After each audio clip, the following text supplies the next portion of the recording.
ରାତି 11ଟା ବାଜିଥିଲା। ମୋ ଭାଇ ଧୀରେ ଧୀରେ ମୋ କୋଠରୀର କବାଟ ଖୋଲିଲା ଏବଂ ଭିତରକୁ ଆସି ମୋତେ ଶୋଇଥିବାର ଦେଖି ଭିତରୁ ପଟୁ କବାଟର କଡ଼ି ଲଗାଇଦେଲା। ମୁଁ ମଧ୍ୟ ଶୋଇବାର ନାଟକ କରୁଥିଲି। କୋଠରୀରେ ଆମେ ଦୁହେଁ ବ୍ୟତୀତ ଆଉ କେହି ନଥିଲେ। ମୁଁ ଭଲ ଭାବରେ ଜାଣିଥିଲି ଯେ ମୋ ଭାଇ ଅଧରାତିରେ ମୋ କୋଠରୀକୁ କାହିଁକି ଆସିଥିଲା। ମୁଁ ମଧ୍ୟ ବିଛଣାରେ ଆଖି ବନ୍ଦ କରି ଏପରି ପଡ଼ି ରହିଥିଲି ଯେପରି ଅତ୍ୟନ୍ତ ଗଭୀର ନିଦ୍ରାରେ ଅଛି। ତାପରେ ଭାଇ ମୋ ସହିତ ଯାହା କରିବାକୁ ଯାଉଥିଲା ତାହା ମୁଁ ଜାଣିଥିଲି, କିନ୍ତୁ ମୁଁ ମଧ୍ୟ ତାକୁ ରୋକିବାର ଚେଷ୍ଟା କରୁନଥିଲି। କାହିଁକି ରୋକୁନଥିଲି ଏହାର ଉତ୍ତର ଆପଣଙ୍କୁ କାହାଣୀରେ ଆଗକୁ ମିଳିବ। ଶେଷରେ ଏସବୁ କିପରି ଆରମ୍ଭ ହେଲା ଏବଂ ଭାଇକୁ ସବୁଠାରୁ ଅଧିକ ମୋ ମଧ୍ୟରେ କ'ଣ ଭଲ ଲାଗୁଥିଲା, ସମ୍ପୂର୍ଣ୍ଣ ଘଟଣା ଜାଣିବା ପରେ ଆପଣଙ୍କ ହୋସ୍ ଉଡ଼ିଯିବ ଯେ କିପରି ସେ ମୋତେ କେବଳ ତା ଆଙ୍ଗୁଳିରେ ରାତିସାରା। ହେଲୋ ସାଙ୍ଗମାନେ, ମୋ ବୟସ 21 ବର୍ଷ ଥିଲା। ମୁଁ ସେକେଣ୍ଡ ଇୟରର ଛାତ୍ରୀ ଥିଲି। ସେହି ସମୟରେ ଖରା ଛୁଟି ଆରମ୍ଭ ହୋଇସାରିଥିଲା, ତେଣୁ ଆମକୁ କଲେଜରୁ ଛୁଟି ମିଳିଗଲା। ସବୁଦିନ ପରି ଆଜି ମଧ୍ୟ ସମ୍ପୂର୍ଣ୍ଣ ଘରର ସଫାସୁତୁରା କରିବା ପରେ ମୁଁ ମୋ ବିଛଣାରେ ଆରାମ କରୁଥିଲି। ମୋତେ ହାଲିଆ ଏତେ ଅଧିକ ଲାଗୁଥିଲା ଯେ ଏପରି ଲାଗୁଥିଲା ଯେପରି ସମ୍ପୂର୍ଣ୍ଣ ଶରୀର ଅକଡ଼ି ଗଲାଣି। ମୁଁ ମୋ ବିଛଣାରେ ଶୋଇ ଶାନ୍ତି ପାଇବାର ଚେଷ୍ଟା କରୁଥିଲି ଏବଂ ହାତରେ ମୋ ମୁଣ୍ଡର ମାଲିସ କରୁଥିଲି। ତାପରେ ମୋର ଏକ ଆବାଜ ଶୁଣି ମୋ ଭାଇ ଭିକି ବନ୍ଦ କୋଠରୀରେ ଆସିଲା ଏବଂ କହିଲା, କ'ଣ ହେଲା ଦିଦି, ତମେ ଠିକ ଅଛ? ମୁଁ କହିଲି, କ'ଣ କହିବି ଭାଇ, ମା ସବୁ କାମ ମୋ ମୁଣ୍ଡରେ ପକାଇ ଚାଲିଯାନ୍ତି। କଲେଜର ଛୁଟି କ'ଣ ହେଲା, ସବୁ ଘରର ଦାୟିତ୍ୱ ମୋ ଉପରେ ଆସିଗଲା। ଏଥିରେ ମଧ୍ୟ ଚାକର ଛୁଟିରେ ଅଛି। ମୋଠାରୁ ହୁଏ ନାହିଁ ଏସବୁ ଘର କାମ। ମୋର କଥା ଶୁଣି ସେ ମୋ ପାଖରେ ବସିଗଲା ଏବଂ କହିଲା, ମୋର ପ୍ରିୟ ଭଉଣୀ, କିଛି ହେଲାଣି, ମୁଁ ଏବେ ତୁମ ପାଇଁ କ୍ଷୀର ଆଣିବି। ତୁମେ ପିଇଲେ ଶାନ୍ତି ମିଳିବ। ଭିକିର କଥା ଶୁଣି ମୁଁ ହସିଦେଲି ଏବଂ କହିଲି, ତୁମେ ଖାଦ୍ୟ ବାହାରୁ ଆଣିଦିଅ, ମୁଁ ଟିକେ ସମୟ ଶୋଇଯିବି। ଏହାପରେ ସେ ପୁନର୍ବାର କ୍ଷୀର ଆଣିଲା। ତାକୁ ଦେଖି ମୋର ତା ପ୍ରତି ବହୁତ ଭଲ ଲାଗିଲା। ସତରେ ଦୁନିଆରେ ବହୁତ କମ୍ ଏପରି ଭାଇ ଥାନ୍ତି ଯେଉଁମାନେ ନିଜ ଭଉଣୀଙ୍କର ଏତେ ଯତ୍ନ ନେଇଥାନ୍ତି। ମୁଁ ତାକୁ ବହୁତ ଆଶୀର୍ବାଦ ଦେଲି ଏବଂ ତାର ଆଣିଥିବା କ୍ଷୀର ପିଇବା ଆରମ୍ଭ କଲି। କ୍ଷୀର ପିଇବା ପରେ ମୁଁ ଗ୍ଲାସ୍ ଗୋଟିଏ ପାର୍ଶ୍ୱରେ ରଖିଦେଲି ଏବଂ ଶୋଇପଡ଼ିଲି। ଭିକି କହିଲା, ଚାଲ ମୁଁ ତୁମର ମୁଣ୍ଡ ଦବାଇ ଦେଉଛି, ତୁମେ ଆରାମରେ ଶୋଇଯାଅ। ସେ ମୋ ମୁଣ୍ଡ ତଳେ ବସିଗଲା ଏବଂ ନିଜ ହାତରେ ମୋ ମୁଣ୍ଡ ଦବାଇବା ଆରମ୍ଭ କଲା। ମୋତେ ଧୀରେ ଧୀରେ ଶାନ୍ତି ମିଳିବା ଆରମ୍ଭ ହେଲା ଏବଂ ବ୍ୟଥା ମଧ୍ୟ କମ୍ ହେବା ଆରମ୍ଭ ହେଲା। ମୁଁ ଆଖି ବନ୍ଦ କରି ଶୋଇବା ଆରମ୍ଭ କଲି ଏବଂ ଗଭୀର ନିଦ୍ରାରେ ଚାଲିଗଲି। ମୋତେ ଜଣାପଡ଼ିଲା ନାହିଁ ଯେ ଘଣ୍ଟାଏ ଧରି ମୁଁ ଶୋଇଥିଲି। ମୋର ଆଖି ମାର ଆବାଜରେ ଖୋଲିଗଲା। ମୁଁ ବ୍ୟସ୍ତ ହୋଇଉଠିଲି। ମୁଣ୍ଡ ଖରାପ ଭାବରେ ଭାରି ହେଉଥିଲା। ଘଣ୍ଟା ଉପରେ ଦୃଷ୍ଟି ପକାଇଲି ତ ରାତିର ଧଦଟା ବଜି ରହିଥିଲା। ମୋତେ ହଠାତ୍ ଏକ ଧକ୍କା ଲାଗିଲା। ବଡ଼ ଅଦ୍ଭୁତ କଥା ଥିଲା ଯେ ବାପା ଅଫିସରୁ ଫେରି ଆସିସାରିଥିଲେ। ବୋଧହୁଏ କ୍ଳାନ୍ତି ଯୋଗୁଁ ମୋତେ ସମୟର ଅନୁଭବ ହେଲା ନାହିଁ। ଯେମିତି ଉଠି 2 ପାଦ ଚାଲିଲି ମୋତେ ମୁଣ୍ଡ ବୁଲାଇଲା। ଆଖି ଆଗରେ ଅନ୍ଧକାର ଛାଇଗଲା। ଯଦି କାନ୍ଥର ସହାରା ନ ନେଇଥାନ୍ତି ତାହେଲେ ନିଶ୍ଚିତ ଭାବରେ ପଡ଼ିଯାଆନ୍ତି। ସ୍ୱଚ୍ଛ ହୋଇ ବାହାରକୁ ଆସିଲି ତ ଦେଖିଲି ଖାଦ୍ୟ ଟେବୁଲ ଉପରେ ସମସ୍ତେ ମୋର ହିଁ ଅପେକ୍ଷା କରୁଥିଲେ। ମୁଁ ଯାଇ ଆରାମରେ ଚେୟାରରେ ବସିଗଲି। ଭିକି ମୋତେ ଦେଖି ମୋର ପ୍ଲେଟରେ ଖାଦ୍ୟ ପକାଇବା ଆରମ୍ଭ କଲା। ତାପରେ ମାଙ୍କୁ କହିଲା, ମା ଅନୁ ଉପରେ କାମର ଭାର ଟିକେ କମ୍ ପକାଇବେ। ଯଦି ଅନୁ ନାସିବେ ତାହେଲେ ତା ସ୍ଥାନରେ ଆଉ କାହାକୁ ରଖିବେ। ଏଇ ବେଚାରୀ ସାରା ଦିନ କାମ କରି ଥାକିଯାଏ। ଦେଖନ୍ତୁ ତ ଏହାର ରଙ୍ଗ ମଧ୍ୟ ହଳଦିଆ ପଡ଼ିଛି। ମୋର ଅବସ୍ଥା ପ୍ରକୃତରେ ଖରାପ ହୋଇଛି। ମୁଁ ବହୁତ ଥାକି ହୋଇ ଅନୁଭବ କରୁଥିଲି। ମା ଏବଂ ବାପା ଦୁହେଁ ହିଁ ଚାକିରି କରୁଥିଲେ, କାରଣ କେବଳ ବାପାଙ୍କ ଚାକିରିରେ ଘର ଚଳାଇବା କଷ୍ଟ ଥିଲା। ଏଥିରେ ମଧ୍ୟ ଆମର ପଢ଼ାର ଖର୍ଚ୍ଚ ମଧ୍ୟ କିଛି କମ୍ ନଥିଲା। ତେଣୁ ମା ମଧ୍ୟ ସେହି କମ୍ପାନୀରେ କାମ କରୁଥିଲେ ଯେଉଁଠି ବାପା ଚାକିରି କରୁଥିଲେ। ମୁଁ ଏବଂ ଭିକି କଲେଜ ଯାଉଥିଲୁ, କିନ୍ତୁ ବର୍ତ୍ତମାନ ଗ୍ରୀଷ୍ମର ଛୁଟି ଥିଲା, ତେଣୁ ଆମକୁ ଘରେ ହିଁ ରହିବାକୁ ପଡୁଥିଲା।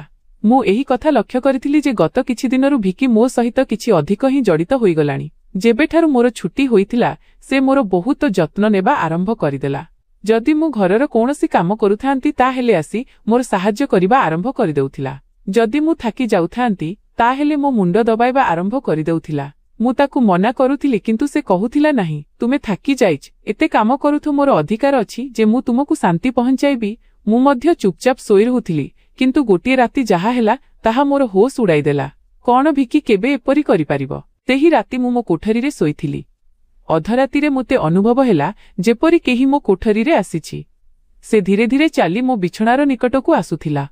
ଭଲେ ହିଁ ମୁଁ ଶୋଇବାର ଚେଷ୍ଟା କରୁଥିଲି, କିନ୍ତୁ ମୋର ଦିମାଗ ପୂର୍ଣ୍ଣ ରୂପେ ଜାଗ୍ରତ ଥିଲା। ମୁଁ ହଠାତ୍ ବ୍ୟସ୍ତ ହୋଇ ଆଖି ଖୋଲିଦେଲି। କୋଠରୀ ଅନ୍ଧକାରରେ ବୁଡ଼ିଥିଲା। ଯେତେବେଳେ ମୁଁ ଚାରିପାଖରେ ଦେଖିଲି ତ କୋଠରୀରେ କେହି ନଥିଲେ, କେବଳ କବାଟଟି ଖୋଲା ଥିଲା। ମୁଁ ସର୍ବଦା ଶୋଇବା ପୂର୍ବରୁ କବାଟ ବନ୍ଦ କରି ଶୋଇଥାଏ। ତାପରେ ଏହା କିପରି ଖୋଲିପାରେ? ନିଦ୍ରାରେ ଭରିଥିବା ଆଖିରେ ଉଠି ମୁଁ କବାଟକୁ ବନ୍ଦ କଲି ଏବଂ ତାଲା ପକାଇଦେଲି। ତାପରେ ପଲଟ କରି ବିଛଣାରେ ଶୋଇବା ଚାଲିଗଲି। ମୋର ଆଖି ବନ୍ଦ ହେବାରୁ ଆଉ ଥରେ ମୋତେ କାହାର ଚାଲିବାର ଶବ୍ଦ ଶୁଣାଗଲା। ଯେପରି କେହି ମୋ ବିଛଣାର ପାଖରେ ବସୁଛି। ଏପରି ଲାଗିଲା ଯେପରି କେହି ନିଜ ହାତ ମୋ ଆଡ଼କୁ ବଢ଼ାଉଛି। ଡରି ମୁଁ ପଲଟ କରି ଦେଖିଲି, କିନ୍ତୁ ସେଠାରେ କେହି ନଥିଲେ। ଆତଙ୍କରେ ମୋର ଶ୍ୱାସ ତୀବ୍ର ହୋଇଗଲା। ମୁଁ ତୁରନ୍ତ ଉଠି କୋଠରୀର ଲାଇଟ୍ ଚାଳୁ କଲି। କବାଟ ଖୋଲି ବାହାରକୁ ମଧ୍ୟ ଦେଖିଲି, କିନ୍ତୁ ସେଠାରେ ମଧ୍ୟ କେହି ନଥିଲେ। ଆଜି ପୂର୍ବରୁ ଏପରି କେବେ ହୋଇନଥିଲା ଯାହା ବର୍ତ୍ତମାନ ଘଟୁଥିଲା। ମୋତେ ପିପାସା ଲାଗିଲା, ତେଣୁ ମୁଁ କୋଠରୀର କବାଟ ଖୋଲି ବାହାରକୁ ଆସିଲି। ସେହି ସମୟରେ ଭିକି ମଧ୍ୟ ନିଜ କୋଠରୀରୁ ବାହାରିଲା। ମୋତେ ଦେଖି ସେ ପଚାରିଲା, କ'ଣ କଥା, ଆପଣ ଏବେ ଯାଏଁ ଜାଗ୍ରତ ଅଛନ୍ତି? ମୁଁ ଉତ୍ତର ଦେଲି, କିଛି ନୁହେଁ, କେବଳ ଏପରି ଲାଗିଲା ଯେପରି କୋଠରୀରେ କେହି ଉପସ୍ଥିତ ଅଛନ୍ତି।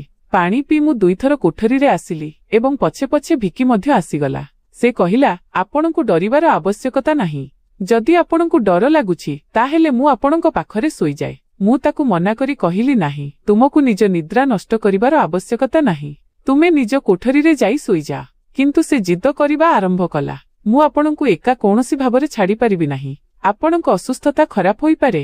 ମୁଁ ଆପଣଙ୍କୁ କଷ୍ଟରେ ଦେଖିପାରିବି ନାହିଁ। ଆପଣ ଶୋଇଯାଆନ୍ତୁ, ମୁଁ ଏଇଠାରେ ଶୋଇଯାଏ। ଶେଷରେ ମୁଁ ବେଡରେ ଯାଇ ଶୋଇଗଲି।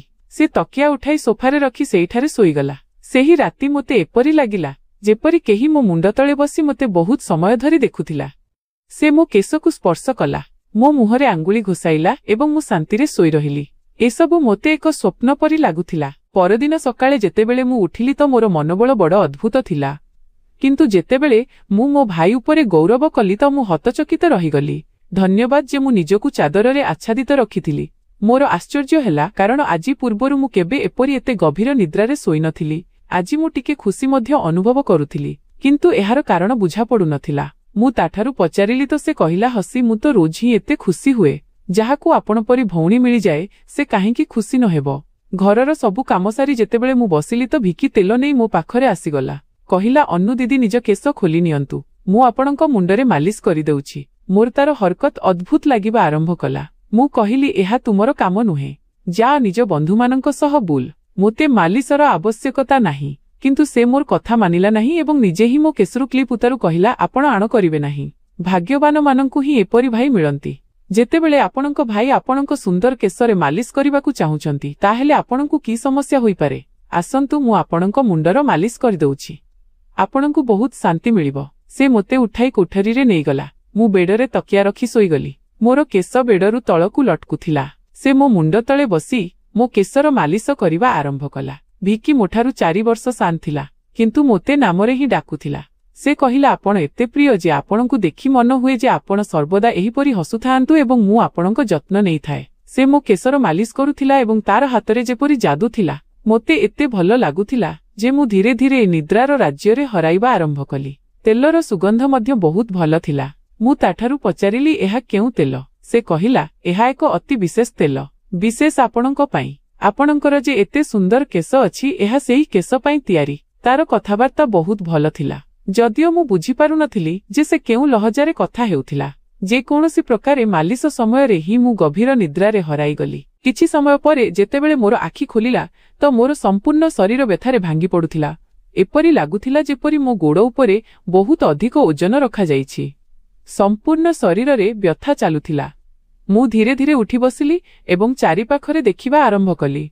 ମୋର ଅବସ୍ଥା ଅଦ୍ଭୁତ ଥିଲା। ଯେତେବେଳେ ମୁଁ ନିଜ ଉପରେ ଗୌରବ କଲି ତ ଦେଖିଲି ଯେ ମୁଁ ପୂର୍ଣ୍ଣ ରୂପେ ଭିଜି ଯାଇଥିଲି, ଯେପରି କେହି ମୋତେ ଗାଧୁଆ ଦେଇଛି। ମୋର ବସ୍ତ୍ର ଭିଜିଥିଲେ, ପଖା ବନ୍ଦ ଥିଲା ଏବଂ କୋଠରୀରେ ଗରମ ଥିଲା। ଏସବୁ କ'ଣ ଘଟୁଥିଲା?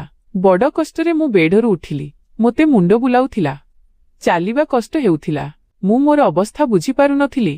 କାହିଁକି ଏପରି ଲାଗୁଥିଲା ଯେ ମୁଁ ଶୋଇନାହିଁ ବରଂ କୌଣସି ଭାରି ଶ୍ରମସାଧ୍ୟ କାମ କରିଛି। ବଡ଼ କଷ୍ଟରେ ଚାଲି ମୁଁ ଗାଧୁଆ ଘରକୁ ଗଲି ଏବଂ ସ୍ୱଚ୍ଛ ହେଲି। ନିଜ ଅବସ୍ଥା ଉପରେ ଗୌରବ କଲି ତ ଲାଗିଲା ଯେପରି ଶରୀରର ପୂର୍ଣ୍ଣ ରୂପେ କ୍ଳାନ୍ତିରେ ପୂର୍ଣ୍ଣ ଥିଲା। ଯେତେବେଳେ ମୁଁ କୋଠରୀରୁ ବାହାରିଲି ତ ମୋତେ କୌଣସି କଥାବାର୍ତ୍ତାର ଆବାଜ ଶୁଣାଗଲା। ଏପରି ଲାଗୁଥିଲା ଯେପରି କେହି କାହା ସହ କଥା ହେଉଛି। ଘରେ ମୋର ଏବଂ ଭିକି ବ୍ୟତୀତ କେହି ନଥିଲେ। ତାପରେ ସେ କାହା ସହ କଥା ହେଉଥିଲା। ମୁଁ ପ୍ରଥମେ ରାନ୍ଧାଘରେ ପାଣି ପିଇବାକୁ ଗଲି, କିନ୍ତୁ ତା ପୂର୍ବରୁ ସେ କଥାବାର୍ତ୍ତା ବନ୍ଦ ହୋଇସାରିଥିଲା। ମୁଁ ରାନ୍ଧାଘର କବାଟ ପାଖରେ ଠିଆ ହୋଇଥିଲି ଯେତେବେଳେ ମୁଁ ବସିବା ଘରୁ କାହାକୁ ବାହାରିବାର ଦେଖିଲି। ତା ହାତରେ ବହୁତ ଟଙ୍କା ଥିଲା, ଯାହାକୁ ଦେଖି ସେ ହସୁଥିଲା। ଏହା ଦେଖି ମୋ ମାଥାରେ ଭାଙ୍ଗ ପଡ଼ିଗଲା। ପର ମୁହୂର୍ତ୍ତରେ ତାର ଦୃଷ୍ଟି ମୋ ଉପରେ ପଡ଼ିଲା। ମୋତେ ଦେଖି ସେ କହିଲା, ଅନୁ, ଆପଣ ଉଠିଗଲେ। ମୁଁ ତା ଆଡ଼କୁ ଧୀରେ ଧୀରେ ଚାଲିଗଲି। ସେଇ ବ୍ୟସ୍ତ ହୋଇ ଟଙ୍କାଗୁଡ଼ିକୁ ନିଜ ପ୍ୟାଣ୍ଟର ପକେଟରେ ପକାଇବା ଆରମ୍ଭ କଲା। କିନ୍ତୁ ମୁଁ ତା ହାତ ଧରି ସେହି ଟଙ୍କାଗୁଡ଼ିକୁ ସାମ୍ନାକୁ ଆଣି ପଚାରିଲି, ଏତେ ଟଙ୍କା ତୁମ ପାଖରେ କେଉଁଠାରୁ ଆସିଲା? ସେଇ ଦୃଷ୍ଟି ତଳକୁ କରିଦେଇଥିଲା। ଧୀରେ କହିବା ଆରମ୍ଭ କଲା, ଆପଣ ଦୟାକରି ବାପାଙ୍କୁ କହିବେ ନାହିଁ। ମୁଁ ଆଶ୍ଚର୍ଯ୍ୟରେ ଥିଲି ଯେ ସେ ଏହି ଟଙ୍କା ବାପାଙ୍କୁ କାହିଁକି ଦେଇନଥିଲା। ମୁଁ କଠୋର ଭାବରେ ପଚାରିଲି ତ ସେ ଭୟ ପାଇଗଲା। ସେ କହିଲା, ଏହି ଟଙ୍କା ତ ବାପାଙ୍କର ଜଣେ ବନ୍ଧୁ ଅନେକ ବର୍ଷ ପୁରୁଣା ଋଣ ଭାବରେ ଫେରାଇଥିଲେ। ମୁଁ ଭାବିଥିଲି ଯେ ଏଥିରେ ମୋବାଇଲ କିଣିବି, କିନ୍ତୁ ସେ ଟଙ୍କା ମୋତେ ଫେରାଇ ଦେଇଥିଲେ। ମୁଁ ତାକୁ ଡାକତି କରି କହିଲି, ହଁ ତୁମେ ଭଲ କଲ। ଘରର ହାଲତ ଦେଖନ୍ତୁ କେଉଁ ଭାବରେ ଖରାପ ଅଛି। ଆମର ମା ବାପା ଦୁହେଁ ଚାକିରି କରୁଛନ୍ତି ଏବଂ ତୁମେ ମୋବାଇଲ କିଣିବାର କଥା କରୁଛୁ। ସେ ଲଜ୍ଜିତ ହୋଇଗଲା। ସେହି ରାତି ମୁଁ ସେହି ଟଙ୍କା ବାପାଙ୍କୁ ଦେଇଦେଲି। ସେହି ରାତି ଭିକି ମୋଠାରୁ କୌଣସି କଥା କରିପାରିଲା ନାହିଁ ଏବଂ ଶୀଘ୍ର ଶୋଇବା ଚାଲିଗଲା। ପରଦିନ ମୁଁ ରାନ୍ଧାଘରେ କାମ କରୁଥିଲି, ଯେତେବେଳେ ଭିକି ନିଜ ବନ୍ଧୁମାନଙ୍କ ସହ ଘରେ ପ୍ରବେଶ କଲା। ମୁଁ ଏହା ଦେଖି ଆଶ୍ଚର୍ଯ୍ୟ ଥିଲି ଯେ ସେ ନିଜ ବନ୍ଧୁମାନଙ୍କୁ ସିଧା ଲାଉଞ୍ଜରେ ନେଇ ଆସିଥିଲା। ସେହି ସମୟରେ ମୁଁ ଚାଦର ଉତାରି ବାସନ ଧୋଉଥିଲି। ଯେମିତି ସେମାନେ ସମସ୍ତେ ହସି ଭିତରକୁ ଆସିଲେ, ମୁଁ ତୁରନ୍ତ ଚାଦର ଓଢ଼ିଲି। ମୁଁ ତାକୁ ବୁଝାଇବାର ଚେଷ୍ଟା କରିଲି, ଏହା କ'ଣ ପ୍ରଣାଳୀ? ତୁମେ ଜାଣୁ ଏହି ସମୟରେ ମା ବାପା ଘରେ ନାହାନ୍ତି, ତଥାପି ତୁମେ ଏମାନଙ୍କୁ ଘରକୁ ନେଇ ଆସିଛ। ଭିକି ରାଗରେ କହିଲା, ଏହା ମୋର ଘର। ଯେତେବେଳେ ଆପଣଙ୍କୁ ମୋର ଖ୍ୟାଳ ନାହିଁ, ତାହେଲେ ମୁଁ ଆପଣଙ୍କ ଖ୍ୟାଳ କାହିଁକି କରିବି? ଭଲ ଖାଦ୍ୟ ପ୍ରସ୍ତୁତ କର। ଏମାନେ ମୋର ଅତି ବିଶେଷ ବନ୍ଧୁ। ସେ ମୋଠାରୁ ବହୁତ ରାଗିତ ଦେଖାଯାଉଥିଲା, କିନ୍ତୁ ବର୍ତ୍ତମାନ ମୁଁ କ'ଣ କରିବି? ଖାଦ୍ୟ ତ ପ୍ରସ୍ତୁତ କରିବାକୁ ହିଁ ଥିଲା। ମୁଁ ତାର ବନ୍ଧୁମାନଙ୍କ ପାଇଁ ଖାଦ୍ୟ ପ୍ରସ୍ତୁତ କରିବା ଆରମ୍ଭ କଲି। ତାପରେ ସେ କହିଲା, ଖାଦ୍ୟ ପରସିବାକୁ ମଧ୍ୟ ତୁମେ ନିଜେ ହିଁ ଆସିବ। ଭିକିର ଏହି ଭାବ ମୋତେ ଆଶ୍ଚର୍ଯ୍ୟ କରୁଥିଲା। ଛୋଟ କଥା ପାଇଁ ସେ ଏତେ କିପରି ବଦଳିପାରେ? ମୁଁ ଖାଦ୍ୟ ଟେବୁଲରେ ଲଗାଇଦେଲି। ମୁଁ ଲକ୍ଷ୍ୟ କଲି ଯେ ତାର ବନ୍ଧୁମାନେ ବାରମ୍ବାର ମୋତେ ଅନାଇ ରହିଥିଲେ। ସେମାନେ ସମସ୍ତେ ଭିକିର ବୟସରୁ ବଡ଼ ଦେଖାଯାଉଥିଲେ ଏବଂ ଅଦ୍ଭୁତ ଭାବରେ ମୋତେ ଦେଖୁଥିଲେ, ଯେପରି ମୋତେ ଗିଳିଦେବେ। ମୁଁ ଡରି ମୋ କୋଠରୀରେ ଚାଲିଗଲି ଏବଂ ନିଜକୁ ବନ୍ଦ କରିନେଲି। ଯେମିତି ସେମାନେ ଚାଲିଗଲେ ମୁଁ ଭିକି ଉପରେ କ୍ରୋଧିତ ହେଲି। ପୁନର୍ବାର ତୁମର ଏହି ବନ୍ଧୁମାନେ ଏହି ଘରେ ଦୃଷ୍ଟି ପାଇବେ ନାହିଁ। କିନ୍ତୁ ସେ ପରମୁହୂର୍ତ୍ତରେ ମୋ ଗାଲ ଧରି କହିଲା, ଏତେ କ୍ରୋଧ କେଉଁଠାରୁ ଆସେ? ସେମାନେ ପୁନର୍ବାର ଆସିବେ ନାହିଁ। କିନ୍ତୁ ଆପଣ ଏହି ବିଷୟରେ ମା ବାପାଙ୍କୁ କିଛି କହିବେ ନାହିଁ। ଭିକିର ଏହି ଆଚରଣରେ ମୁଁ ବ୍ୟସ୍ତ ହୋଇଗଲି। ସେ କେବେ ଭଲ ପାଇବା ଆରମ୍ଭ କରୁଥିଲା ତ କେବେ ରାଗ କରୁଥିଲା। ଯେକୌଣସି ପ୍ରକାରେ ମୁଁ ରାଜି ହେଲି ଏବଂ ମୋ କୋଠରୀରେ ଚାଲିଗଲି। ମୋର ଭିକିର ହରକତ ଦିନକୁ ଦିନ ଅଦ୍ଭୁତ ଲାଗିବା ଆରମ୍ଭ ହେଲା। ସେହି ଦିନ ମଧ୍ୟ ଯେତେବେଳେ ମୁଁ ମୋ କୋଠରୀରେ ଆରାମ କରିବା ପାଇଁ ଶୋଇଲି ତ ହଠାତ୍ ମୋର ମୋ ପାଦରେ କାହାର ହାତ ଅନୁଭବ ହେଲା। ମୁଁ ଚମକି ଆଖି ଖୋଲିଲି ତ ଦେଖିଲି ଯେ ଭିକି ମୋ ପାଦକୁ ନିଜ କୋଳରେ ରଖି ମାଲିସ କରୁଥିଲା।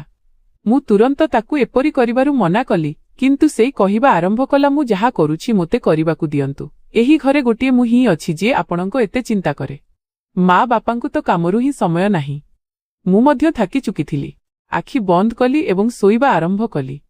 ଭିକିର ହାତର ମାଲିସରେ ମୋର ନିଦ୍ରା ଆସିଗଲା।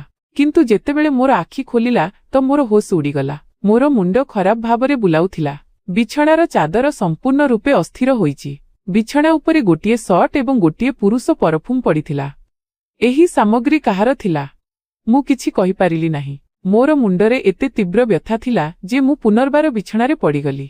ଏପରି ଲାଗୁଥିଲା ଯେପରି କେହି ମୋତେ ମୂର୍ଚ୍ଛା ଔଷଧ ପିଆଇ ଦେଇଛନ୍ତି। ପାଖରେ କଥାବାର୍ତ୍ତାର ଆବାଜ ଆସୁଥିଲା, କିନ୍ତୁ କିଏ କହୁଥିଲା ଏହା ମୁଁ ଚିହ୍ନଟ କରିପାରିଲି ନାହିଁ। ମୋତେ କେବଳ ଭିକିର ଆବାଜ ଶୁଣାଯାଉଥିଲା।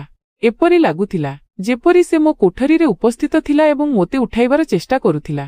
କିଛି ସମୟ ପରେ ଯେତେବେଳେ ମୋର ଆଖି ଖୋଲିଲା ତ ସମସ୍ତ ଦୃଶ୍ୟ ମୋ ଦୃଷ୍ଟି ସାମ୍ନାରେ ବୁଲିବା ଆରମ୍ଭ କଲା। ମୁଁ ସର୍ବପ୍ରଥମେ ବେଡ଼ ଆଡ଼କୁ ଦେଖିଲି, ଯେଉଁଠାରେ ପୂର୍ବରୁ ସର୍ଟ ଏବଂ ପରଫ୍ୟୁମ୍ ପଡ଼ିଥିଲେ, କିନ୍ତୁ ବର୍ତ୍ତମାନ ସେଠାରେ କିଛି ନଥିଲା। ଆଜି ପୁନର୍ବାର ମୋର ଅବସ୍ଥା ବହୁତ ଅଦ୍ଭୁତ ଥିଲା। ମୁଁ କୌଣସି ଶିଶୁ ନଥିଲି ଯିଏ ଏସବୁ କିଛି ବୁଝିପାରିବ ନାହିଁ। ଘରେ ମୋର ଏବଂ ଭିକି ବ୍ୟତୀତ ଆଉ କେହି ନଥିଲେ। ତାପରେ ମୋର ଶୋଇବା ପରେ ଏପରି କ'ଣ ହେଉଥିଲା ଯେ ମୋର ସମ୍ପୂର୍ଣ୍ଣ ଶରୀର ପାଣିରେ ଧୋଇ ଦିଆଯାଇଥିଲା। କେବଳ ଏତିକି ନୁହେଁ, ମୋର ଶରୀର ବ୍ୟଥାରେ ପୂର୍ଣ୍ଣ ଥିଲା ଏବଂ ରଙ୍ଗ ମଧ୍ୟ ସମ୍ପୂର୍ଣ୍ଣ ହଳଦିଆ ପଡ଼ିଛି। ଦିନକୁ ଦିନ ଭିକି ମୋର ନିକଟକୁ ଆସିବାର ଚେଷ୍ଟା କରୁଥିଲା, କିନ୍ତୁ ମୁଁ ପ୍ରତିବାର କୌଣସି ନା କୌଣସି ବହାନା କରି ମୋ କୋଠରୀରେ ଚାଲି ଯାଉଥିଲି। ମୋର ମନରେ ଅଦ୍ଭୁତ ଅଦ୍ଭୁତ ଚିନ୍ତା ଆସିବା ଆରମ୍ଭ ହେଲା। ଅସୁସ୍ଥତା ମଧ୍ୟ କାଫି ଖରାପ ରହିବା ଆରମ୍ଭ ହେଲା। ମୋର ଅବସ୍ଥା ଦେଖି ମା ମଧ୍ୟ ବ୍ୟସ୍ତ ହୋଇଗଲେ। ସେ କହିଲେ ଯେ ସେ ପରଦିନ ଅଫିସରୁ ଛୁଟି ନେଇ ମୋତେ ଡାକ୍ତର ପାଖକୁ ନେଇଯିବେ, ଯାହାଦ୍ୱାରା ଜଣାପଡ଼ିବ ଯେ ମୋର କି ସମସ୍ୟା ଅଛି। ସେହି ରାତି ମୁଁ ବାରମ୍ବାର ଉଠୁଥିଲି ଏବଂ ଠିକ୍ ଭାବରେ ଶୋଇପାରିଲି ନାହିଁ। ପରଦିନ ମୋର ମାତାପିତା ସର୍ବଦା ପରି ନିଜ କାମରେ ଚାଲିଗଲେ। ମୋର ଲାଗିଲା ବୋଧ ହୁଏ ସେମାନଙ୍କୁ ମୋର ପରବାହ ନଥିଲା। ଶେଷରେ ମୁଁ ନିଜେ ହିଁ ଡାକ୍ତର ପାଖକୁ ଗଲି। ସେଠାରେ ଅଲ୍ଟ୍ରାସାଉଣ୍ଡରୁ ଜଣାପଡ଼ିଲା ଯେ ମୁଁ ଗର୍ଭବତୀ। ଏହା ଶୁଣି ମୋର ହୋସ ଉଡ଼ିଗଲା। ଶେଷରେ ଏସବୁ ମୋ ସହିତ କିଏ କରିପାରେ? ଭିକି ମୋର ଭାଇ ଥିଲା, କିନ୍ତୁ ତାପରେ ମୋର ମନରେ ଏହି କଥା ଆସିଲା ଯେ ମୁଁ ତାକୁ ସମ୍ପୂର୍ଣ୍ଣ ଭାଇ ମାନୁଥିଲି, ଯେତେବେଳେ ସେ ମୋର ସପତ୍ନୀ ଭାଇ ଥିଲା। ଭିକି ମୋର ମାର ଦ୍ୱିତୀୟ ବିବାହରୁ ଥିଲା, ଯେତେବେଳେ ମୁଁ ସେମାନଙ୍କର ପ୍ରଥମ ବିବାହର ସନ୍ତାନ ଥିଲି। ଏହି ପ୍ରକାର କଥା ମୋତେ ଭୁଲ ଚିନ୍ତା କରିବାକୁ ବାଧ୍ୟ କରୁଥିଲା। ମୋର ବୁଝା ପଡୁନଥିଲା ଯେ ଏହି କଥା ମୁଁ ମୋର ମାତାପିତାଙ୍କୁ କିପରି କହିବି। ଭିକି ଯେତେବେଳେ ମୋ ପାଖରେ ବସୁଥିଲା ତାହେଲେ କେବେ ମୋ ହାତ ଧରୁଥିଲା ତ କେବେ ମୋ ଗାଲ ଟାଣିବା ଆରମ୍ଭ କରୁଥିଲା। ମୁଁ ପୂର୍ବରୁ ଏହି କଥାଗୁଡ଼ିକୁ ହାଲୁକା ଭାବରେ ନେଉଥିଲି, କିନ୍ତୁ ବର୍ତ୍ତମାନ ସବୁକିଛି ଅଲଗା ଦେଖାଯାଉଥିଲା। ଗୋଟିଏ ଦିନ ମୁଁ ଡାକ୍ତରଖାନା ଗଲି ଏବଂ ଗର୍ଭପାତ ପୂର୍ବରୁ ଡାକ୍ତରଙ୍କୁ କହିଲି ଯେ ଏହି ଶିଶୁର DNA ପରୀକ୍ଷା କରାଯାଏ। ଡାକ୍ତର ରିପୋର୍ଟ ଦେଲେ ଏବଂ ଯେତେବେଳେ ମୁଁ ତାକୁ ଦେଖିଲି ତ ମୋର ଶ୍ୱାସ ରୁକ୍ଷ ହୋଇଗଲା। ଯାହା ମୁଁ ଚିନ୍ତା କରୁଥିଲି ତାପରେ କିଛି ନଥିଲା। ଶିଶୁ ଭିକିର ନଥିଲା। କିନ୍ତୁ ତାପରେ ପ୍ରଶ୍ନ ଉଠିଲା, ଏହା କାହାର ଥିଲା? ମୁଁ ଏହି ରହସ୍ୟ ପାଇଁ ମୋ କୋଠରୀରେ ମୋବାଇଲର କ୍ୟାମେରା ଫିଟ୍ କରିଦେଲି। ମୋର ସତ୍ୟ ଜାଣିବାକୁ ଥିଲା। କିଛିଦିନ ପରେ ଯେତେବେଳେ ମା ବାପା ଘରେ ନଥିଲେ, ଭିକି ପୁନର୍ବାର ମୋ ପାଖକୁ ଆସିଲା। ସେ ମୋ ମୁଣ୍ଡର ମାଲିସ ଆରମ୍ଭ କରିଦେଲା। ମୁଁ ବହୁତ ଚେଷ୍ଟା କଲି ଯେ ମୁଁ ନ ଶୋଇ, କିନ୍ତୁ ତେଲରେ ବୋଧହୁଏ କୌଣସି ମୂର୍ଚ୍ଛା ଔଷଧ ମିଶ୍ରିତ ଥିଲା। ଯେମିତି ମୁଁ ସେହି ତେଲକୁ ଶୁଙ୍ଘିଲି ମୂର୍ଚ୍ଛିତ ହୋଇଗଲି। 1 ଘଣ୍ଟା ପରେ ଯେତେବେଳେ ମୋର ଚେତନା ଆସିଲା, ତାହେଲେ ମା ବାପା ଘରକୁ ଫେରି ଆସିଥିଲେ। ମୁଁ ତୁରନ୍ତ ମୋ କୋଠରୀରେ ଲାଗିଥିବା କ୍ୟାମେରା ରେକର୍ଡିଂ ଦେଖିଲି ଏବଂ ଯେମିତି ସତ୍ୟ ବାହାରି ଆସିଲା ମୋର ପାଦ ତଳେ ଭୂମି ସରିଗଲା। ଭିକି ମୋ କୋଠରୀରେ ନିଜର ନିକୃଷ୍ଟ ବନ୍ଧୁମାନଙ୍କୁ ଆଣୁଥିଲା। ସେମାନେ ମୋ ସହିତ ଘୃଣ୍ୟ ଆଚରଣ କରୁଥିଲେ। ନିଜ କାମ ସମ୍ପୂର୍ଣ୍ଣ କରିବା ପରେ ସେମାନେ ଭିକିକୁ ଟଙ୍କା ଦେଇ ଚାଲିଯାଉଥିଲେ। ଏହା ଦେଖି ମୁଁ ପୂର୍ଣ୍ଣ ରୂପେ ଭାଙ୍ଗି ପଡ଼ିଲି। କ୍ରୋଧ ଏବଂ ଆଘାତରେ ମୁଁ ମୋ କୋଠରୀରୁ ବାହାରିଲି। ମୁଁ ଭିକିର କଣ୍ଠ ଧରି ଥପ୍ପଡ଼ର ବର୍ଷା କରିଦେଲି। ମା ବାପା ମଧ୍ୟ ଏହାସବୁ ଦେଖି ଦୌଡ଼ି ଆସିଲେ। ବାପା ମୋର ହାତ ଧରିନେଲେ ଏବଂ କ୍ରୋଧରେ କହିଲେ, ଚେତନାରେ ଅଛନ୍ତି କି? ପାଗଳ ହୋଇଗଲେ କି? କାହିଁକି ମାରୁଛନ୍ତି ଏହାକୁ? ମୁଁ କାନ୍ଦି ଚିତ୍କାର କଲି, ଆପଣ ଦେଖନ୍ତୁ ଏହି ଅପମାନିତ ବ୍ୟକ୍ତି ମୋ ସହିତ କଣ କରୁଛି। ମୁଁ ସେମାନଙ୍କୁ କ୍ୟାମେରା ରେକର୍ଡିଂ ଦେଖାଇଦେଲି। ଭିଡିଓ ଦେଖି ମା ମେଜିରେ ପଡ଼ିଗଲେ। ବାପାଙ୍କୁ ମଧ୍ୟ ନିଜ ଆଖିରେ ବିଶ୍ୱାସ ହେଉନଥିଲା। କ୍ରୋଧରେ ଭରା ବାପା ଭିକିକୁ ଧରି ମାରିବା ଆରମ୍ଭ କରିଦେଲେ। ତା ମୁହଁ ଏବଂ ନାକରୁ ରକ୍ତ ବହିବା ଆରମ୍ଭ ହେଲା। ତାପରେ ଭିକି କ୍ରୋଧରେ ଚିତ୍କାର କଲା, ମୁଁ ଏହାକୁ କେବେ ନିଜ ଭଉଣୀ ମାନି ନଥିଲି। ମୋର ଟଙ୍କାର ଆବଶ୍ୟକତା ଥିଲା ଏବଂ ଲୋକେ ଏହାର ଲକ୍ଷ ଲକ୍ଷ ଟଙ୍କା ଦେବାକୁ ତିଆର ଥିଲେ। ମୋର ନିଜ ଆବଶ୍ୟକତା ପୂରଣ କରିବାକୁ ଥିଲା, ତେଣୁ ମୁଁ ଏହି ପଦକ୍ଷେପ ନେଇଥିଲି। ନିଜ ଭଉଣୀର ଶରୀର ବିକ୍ରୟ କରାଇଥିଲି। ଏହି ସମ୍ପୂର୍ଣ୍ଣ ମାମଲାରେ ଦୋଷ କାହାର ଥିଲା? ମୋର ମା ବାପାଙ୍କର, ଯେଉଁମାନେ ଟଙ୍କା କମାଇବାର ଦୌଡ଼ରେ ଶିଶୁମାନଙ୍କଠାରୁ ସମ୍ପୂର୍ଣ୍ଣ ରୂପେ ନିଶ୍ଚିନ୍ତ ହୋଇଗଲେ, କିମ୍ବା ତାପରେ ମୋର, ଯିଏ ନିଜ ସପତ୍ନୀ ଭାଇ ସହ ଏକା ଏହି ଘରେ ରହୁଥିଲି ଏବଂ ତା ଉପରେ ମର୍ଯ୍ୟାଦାରୁ ଅଧିକ ବିଶ୍ୱାସ କରୁଥିଲି। ମୁଁ ତାକୁ ସର୍ବଦା ସମ୍ପୂର୍ଣ୍ଣ ଭାଇ ମାନିଥିଲି, କିନ୍ତୁ ସେ ମୋର ବିଶ୍ୱାସ ଭାଙ୍ଗିଦେଲା। ତେଣୁ ବନ୍ଧୁମାନେ, ନିଜ ଏବଂ ନିଜ ପରିବାରର ସୁରକ୍ଷା ପାଇଁ ସର୍ବଦା ସତର୍କ ରୁହନ୍ତୁ।